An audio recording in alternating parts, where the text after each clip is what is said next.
in the suffocating heat of the jungle, where humidity clung to the skin like a second uniform and every shadow seemed alive, American soldiers fighting in the Vietnam War began to whisper about something that was not listed in any intelligence briefing, not marked on any map, and not trained for in any manual, something that did not wear a uniform and did not belong to either side of the war, yet appeared to understand the jungle better than any man ever could. A presence the troops would come to call rock apes, towering, hair-covered humanoid creatures said to roam the dense forests and mountainous regions of Vietnam. Creatures that screamed in the night, hurled stones with terrifying precision,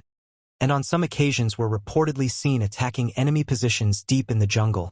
turning an already brutal war into something even more psychologically unsettling, because this was not a story born from a single frightened patrol or a lone hallucination under fire, but a phenomenon, described independently by soldiers from different units, different years and different regions, men who had survived ambushes, artillery barrages, and firefights, and who insisted that what they saw was neither Viet Cong fighters nor animals they recognized, but something else entirely, something primitive and furious, emerging from the darkness as if the jungle itself had grown teeth. And to understand how such a story could take root among trained combat soldiers, one must first understand the environment in which these men were operating, because Vietnam was not just a battlefield, it was a living, breathing ecosystem that fought back, with jungles so thick that visibility was reduced to a few feet, nights so loud with insects and unseen animals that sleep became a rare luxury, and psychological pressure so constant that reality itself often felt thin, stretched to the breaking point. And in this environment, soldiers spent weeks on patrol, moving through triple canopy forests where sunlight barely touched the ground, always aware that the enemy could be anywhere, above them in the trees, beneath them in tunnel networks, or watching silently from the shadows. And it was during these long nights on perimeter guard, when flares illuminated twisted tree trunks in strange shapes, that the first rock ape stories began to circulate, usually starting with sounds, deep guttural screams echoing through the jungle, followed by the unmistakable crash of rocks slamming into bunkers, helmets, and sandbag walls, impacts strong enough to injure men and damage equipment, attacks that did not resemble typical enemy harassment, because there was no gunfire, no shouted commands, no retreat pattern,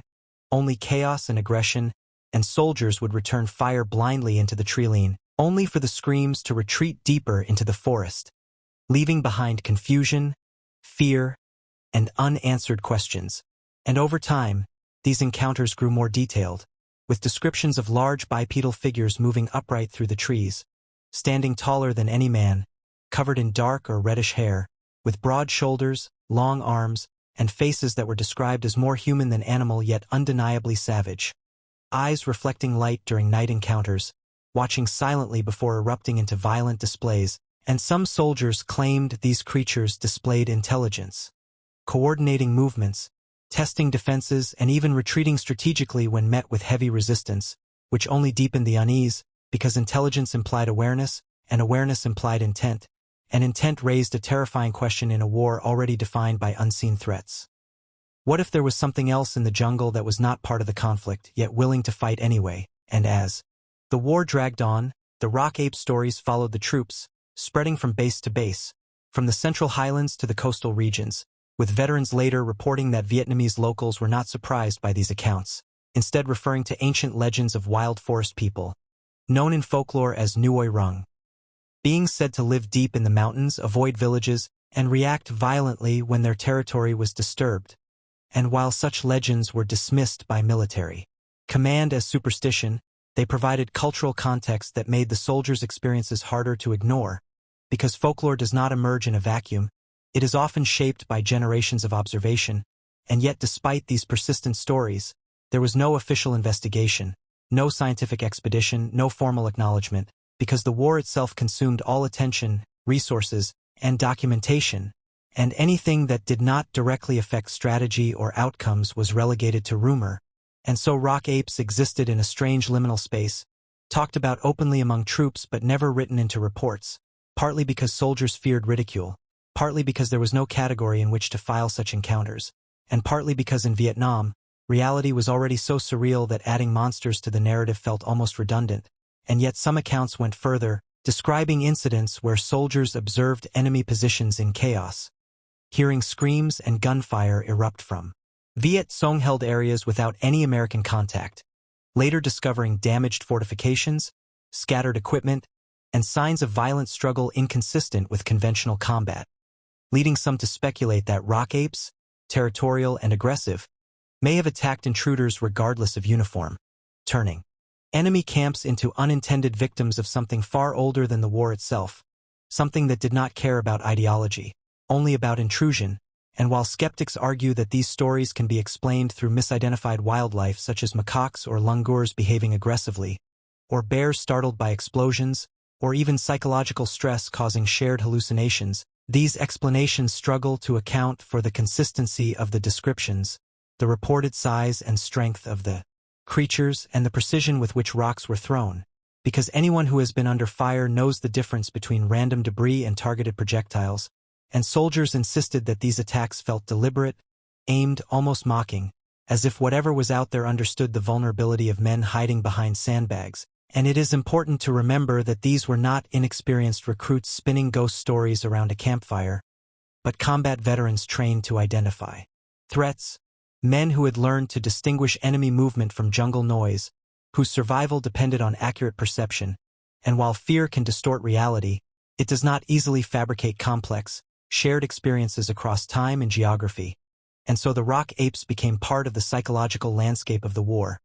an unspoken presence that added another layer of tension to nights already filled with fear, reinforcing the sense that in Vietnam, control was an illusion, that the jungle belonged to something else entirely, something that watched, waited, and occasionally reminded the intruders that they were not alone.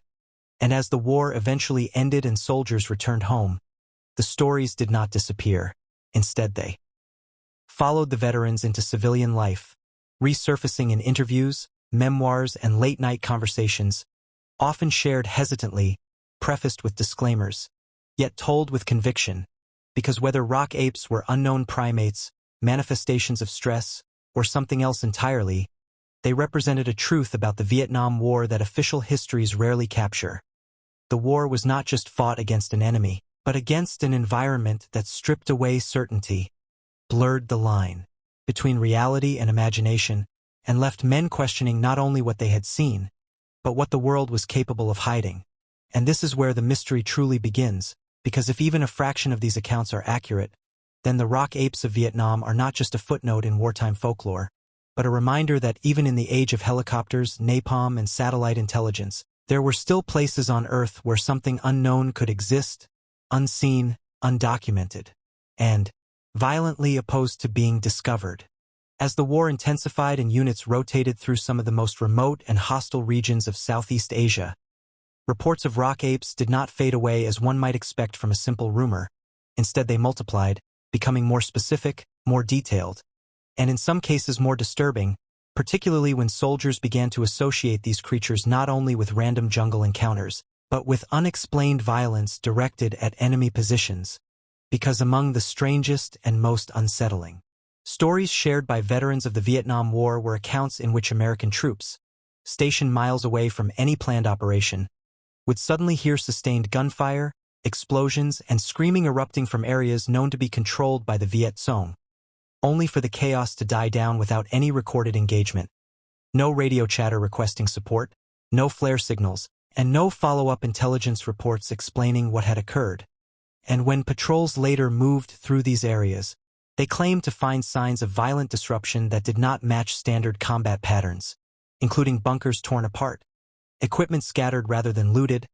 bodies positioned in ways inconsistent with firefights, and, most unnervingly, large rocks embedded into wooden fortifications or piled near entrances as if deliberately used as weapons, evidence that led some soldiers to quietly speculate that whatever haunted the jungle did not distinguish between American or enemy forces, but reacted solely to intrusion, treating all armed men as threats within its territory. And this idea that rock apes were not allies, weapons, or myths, but territorial predators responding instinctively to disruption, made them even more terrifying because it meant there was no strategy to counter them, no negotiation possible, no rules of engagement that applied. And while official military command dismissed such interpretations as exaggeration or superstition, the The soldiers on the ground continued to share stories that were too similar to ignore, describing nighttime assaults where unseen figures pelted enemy camps with stones from elevated positions, forcing defenders to open fire wildly into the darkness, expending ammunition and revealing their locations,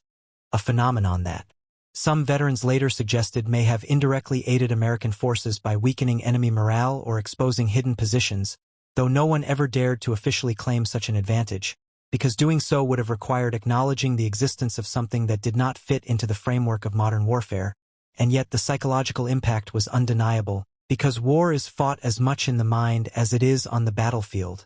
and the idea that the jungle itself might turn hostile in unpredictable ways added another layer of fear to an already unbearable mental burden,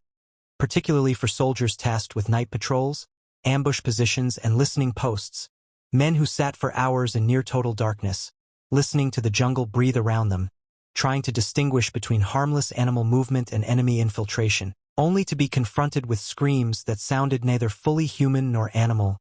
vocalizations described as deep, echoing, and filled with rage, followed by the unmistakable sound of rocks striking metal, wood, and flesh, impacts that felt intentional rather than random, and some soldiers even claimed to observe silhouettes moving upright along ridgelines or tree lines, pausing as if watching, then vanishing into the foliage with a speed and agility that no human could match in such terrain, reinforcing the belief that these were not Viet Cong fighters playing psychological tricks, because no guerrilla unit would waste energy throwing rocks when firearms were readily available, nor retreat silently without attempting follow-up attacks. And as these stories accumulated, a pattern began to emerge, suggesting that rock ape encounters were most common in mountainous regions, near caves, dense forests, and areas heavily disturbed by bombing, deforestation, and troop movement, leading some veterans to theorize that the creatures were reacting defensively to the destruction of their environment, lashing out blindly at any armed presence, whether American or Vietnamese, a theory that aligned disturbingly well with local folklore describing forest beings driven deeper into the mountains by human expansion, becoming more aggressive as their territory shrank. And this convergence of soldier testimony and indigenous legend gave the phenomenon a cultural depth that could not be dismissed as simple battlefield hysteria, because while stress, sleep deprivation, and fear can distort perception, they rarely produce the same narrative across hundreds of miles and multiple years, and yet rock ape stories shared core elements regardless of who told them: size, posture, aggression, rock-throwing behavior, and territorial hostility, elements that remained consistent even when details varied. And perhaps most telling of all was the silence of official records, because despite the sheer number of anecdotes, no formal investigation was ever launched, no biological samples collected, no reconnaissance missions tasked with identifying the source of these disturbances, not because the military was incapable, but because acknowledging the phenomenon would have required diverting resources from a war already spiraling beyond control, and so rock apes remained unofficial, undocumented, and unclassified, discussed in bunkers and bars rather than briefings and reports, and this institutional silence only deepened the mystery, because history has shown that what is ignored is often what cannot be easily explained, and as soldiers rotated home, carrying these memories with them, many chose to remain silent, knowing that few would believe them, while others spoke cautiously, framing their experiences as possibilities rather than certainties, yet always returning to the same unsettling conclusion, that something was out there in the jungle, something powerful enough to disrupt enemy positions, intelligent enough to avoid direct confrontation, and ancient enough to feel completely indifferent to the political conflict tearing the country apart. And it is in this uncomfortable space, between fear and fact, folklore and testimony, that the rock apes of Vietnam transformed from campfire stories into a lasting wartime legend. Not because they were proven to exist, but because they refused to be disproven, lingering in the memories of those who encountered them, and raising a question that modern warfare rarely asks: what happens when humanity brings war into places that were never meant to be fought over, and awakens something that does not recognize borders, flags, or ideologies, only intrusion? And in the final part of this story, the question is no longer whether rock apes attacked enemy positions, but whether science, psychology, and history can ever fully explain why so many trained soldiers believed they did. As the echoes of the jungle slowly faded and the guns of the Vietnam War finally fell silent, the mystery of the rock apes did not end with the conflict. Instead, it followed the soldiers home, embedding itself in memory, testimony, and the uneasy space between science and belief. Because once war was over and veterans began to speak more freely, researchers, historians, and skeptics attempted to explain what these men had encountered. And the first line of explanation pointed toward psychology, arguing that prolonged exposure to stress, fear, sleep deprivation, and constant threat can profoundly alter perception, especially in an environment as overwhelming as the Vietnamese jungle, where unfamiliar sounds, shadows, and movements bombard the senses, and in such conditions, the human brain, wired for survival, may exaggerate threats, assign intent where none exists, or merge unrelated stimuli into a single imagined presence. Yet this explanation alone fails to fully satisfy, because psychological stress does not easily produce consistent descriptions across hundreds of independent witnesses, many of whom had no contact with one another and reported encounters years apart. And so the focus shifted to zoology, with some suggesting that rock apes were misidentified animals such as macaques, langurs, or even bears driven into aggressive behavior by bombing and deforestation, animals capable of standing upright briefly and throwing objects defensively. But again, this theory struggles to explain reported size, bipedal movement over long distances, coordinated behavior, and the deliberate targeting of fortified positions, behaviors that exceed what is typically observed in known wildlife. And this gap between explanation and experience opened the door to a more controversial possibility, that rock apes represented an unknown or unclassified primate species, a theory often dismissed outright yet not entirely impossible, given that Southeast Asia remains one of the most biologically diverse and least fully explored regions on Earth, with new species still being discovered decades after the war. And when placed in a broader global context, the rock ape phenomenon begins to resemble other enduring cryptid legends, such as Bigfoot in North America or the Yeti of the Himalayas,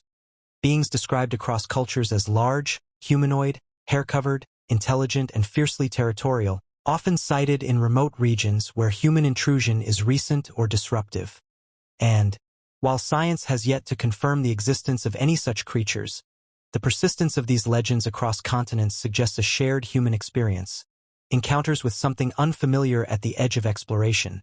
something that challenges our understanding of the natural world, and perhaps more importantly, challenges our need for certainty, because the rock apes of Vietnam were not merely monsters in a story, they were a reflection of the war itself,